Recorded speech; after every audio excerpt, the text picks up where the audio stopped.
sœurs, bonjour et bon dimanche. Bienvenue à ce nouveau rendez-vous de lumière et joie.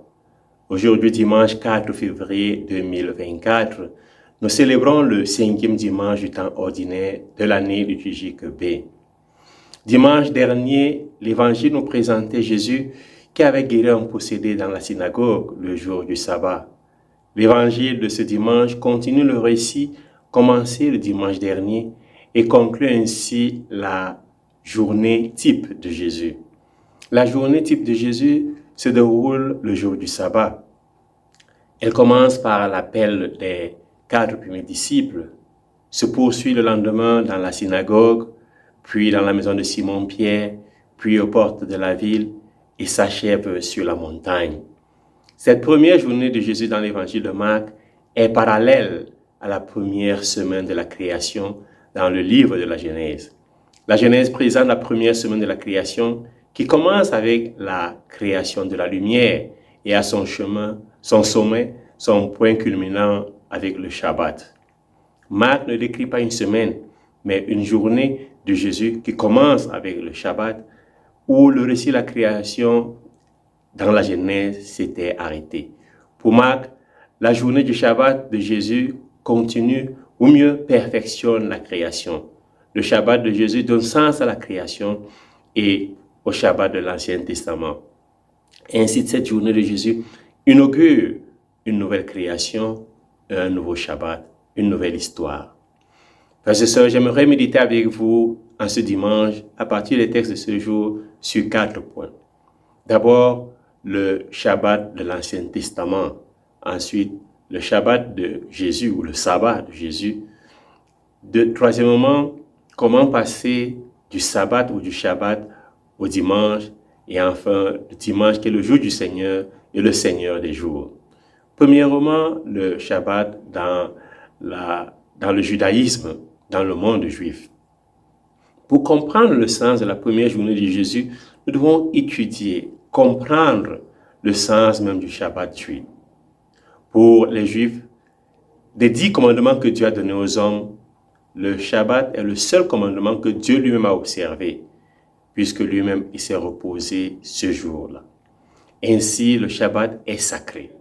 Le Shabbat est vu dans sa relation avec la création et dans sa relation avec les commandements. Le repos du Shabbat montre que la perfection est possible et le croyant l'atteint en sanctifiant et en bénissant le Shabbat. Le 7e jour est le jour de la perfection. Ainsi, le Shabbat est la perfection de tout ce qui est créé. C'est le Shabbat qui donne valeur à l'action humaine, car le repos du Shabbat permet de contempler la valeur de nos actions. Il permet d'apprécier la création et le travail. Le 7e jour, dans sa sainteté, donne sens au monde.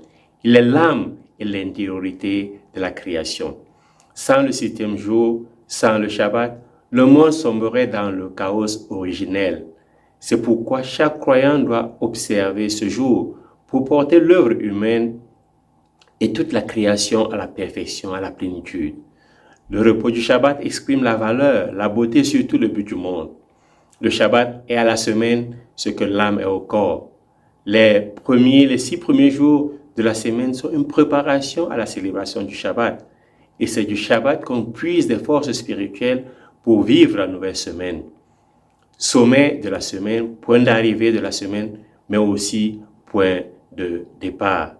Puis, plus on s'élève pendant le Shabbat, plus on pourra dispenser de signification de sainteté et de bénédiction même aux jours profanes qui suivent le Shabbat. On comprend alors pourquoi Marc fait commencer son évangile par une journée de Jésus, pas n'importe quelle journée, la journée du Shabbat, la journée du repos, la journée sainte dans le monde juif. L'évangile de Marc commence par le Shabbat et se conclut par la grande fête de Pâques. Et Saint Jean va dire que ce Shabbat était un grand Shabbat parce que ça coïncidait avec Pâques, la dernière Pâque de Jésus. Jésus ressuscitera le jour après le Shabbat, le premier jour d'une nouvelle semaine, donc une nouvelle création, une nouvelle histoire. Deuxièmement, maintenant, le Shabbat de Jésus, selon Marc. Jésus a enseigné sur le sens du Shabbat. Le Shabbat est fait pour l'homme. Le Shabbat, c'est le jour où il faut sauver la vie. C'est le jour où il faut sauver la création. C'est le Shabbat qui empêche à la création de rentrer dans le chaos des origines. Jésus est donc le maître du Shabbat, c'est-à-dire celui qui donne un sens au septième jour.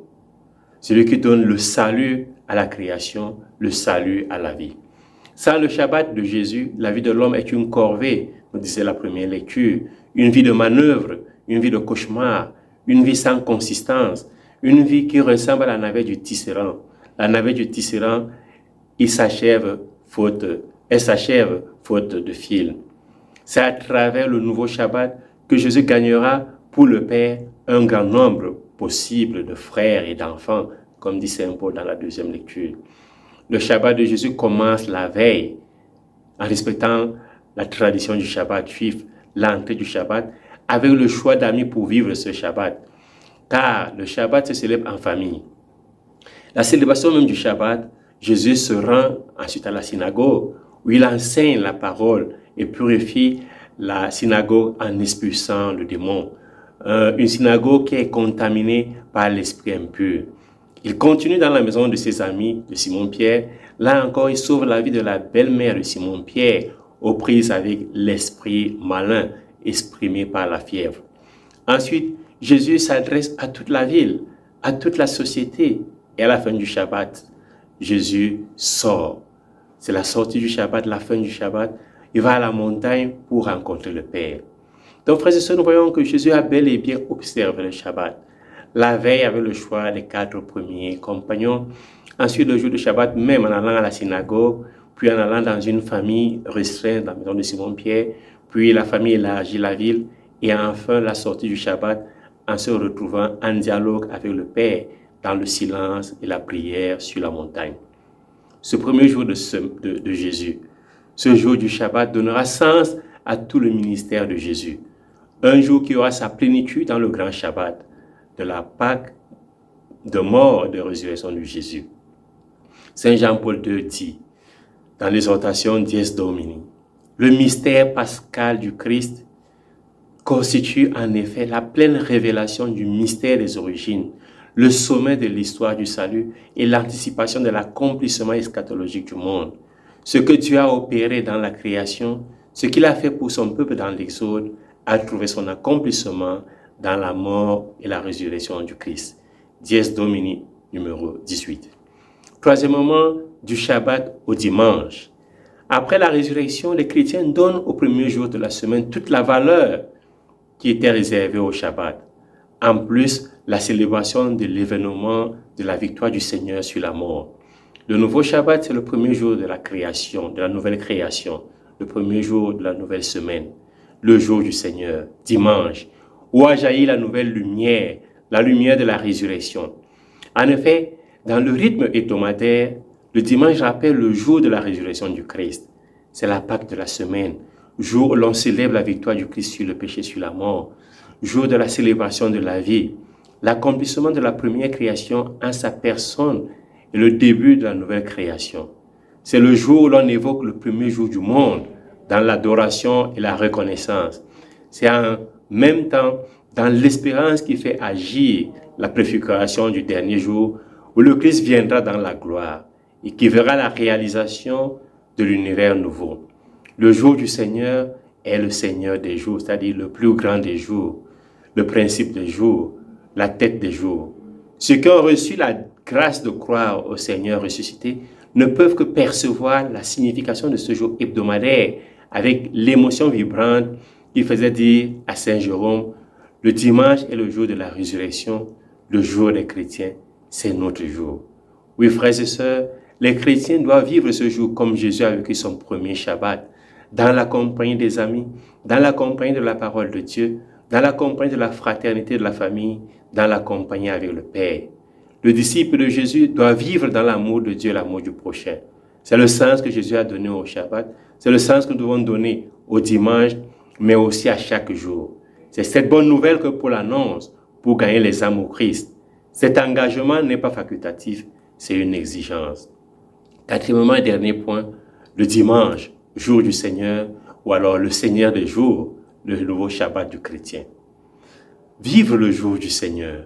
Comme Jésus, Le jour du Seigneur doit être vécu en compagnie des amis, nous l'avons dit, de la famille, de la société de Dieu. C'est le chemin que Jésus nous a indiqué dans ce jour paradigmatique, ce jour qui est modèle, ce jour qui est le Seigneur des jours.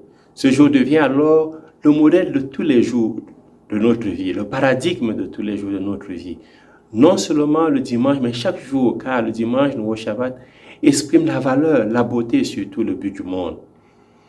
Plus on s'élève pendant le dimanche, plus on pourra dispenser de signification et de sainteté, de bénédiction aux jours profanes qui suivent le dimanche. Nous devons vivre chaque jour comme jour du Seigneur.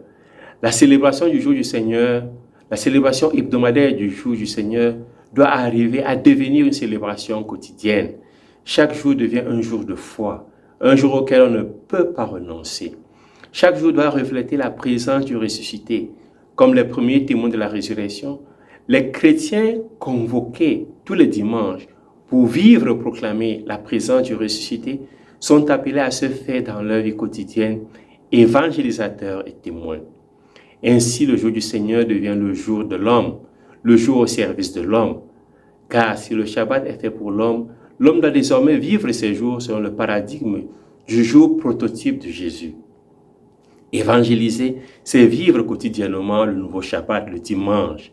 C'est vivre quotidiennement le dimanche, c'est travailler en se faisant tout à tous pour sauver à tout prix l'humanité, comme nous exhorte Saint Paul dans la deuxième lecture.